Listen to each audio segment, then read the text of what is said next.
С чего мы обычно начинаем вышивку? Как правило, если это не чистая изнанка, то мы завязываем узелок и приступаем к работе.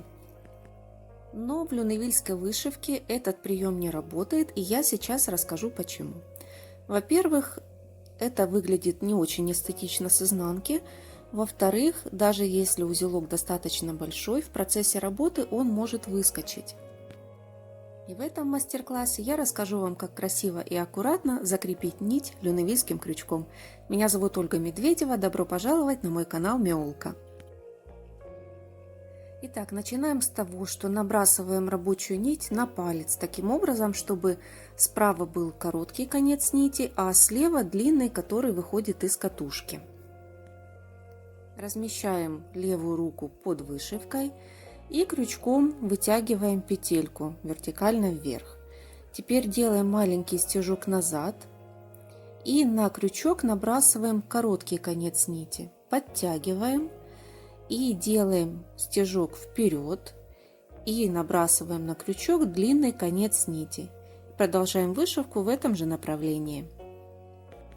При этом способе маленький конец нити остается с изнаночной стороны.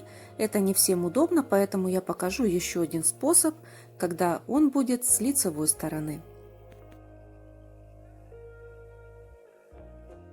Точно так же набрасываем рабочую нить на палец, только теперь вытягиваем хвостик на лицевую сторону, делаем стежок назад и стежок вперед, таким образом закрепляя начало вышивки, и продолжаем вышивать.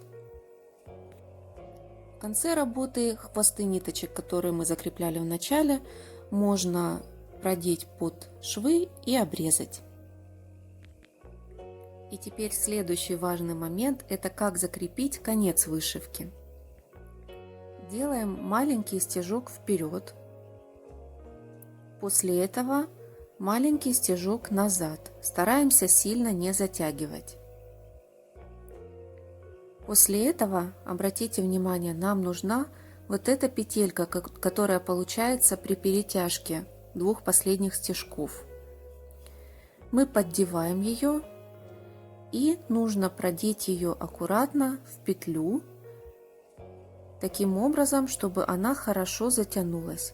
Снимаем крючок и перетягиваем нить на изнаночную сторону. Узелок уходит вместе с нитью. Огромное преимущество такого узелка в том, что нить можно закрепить, не беря в руки иглу и не переворачивая вышивку наизнанку.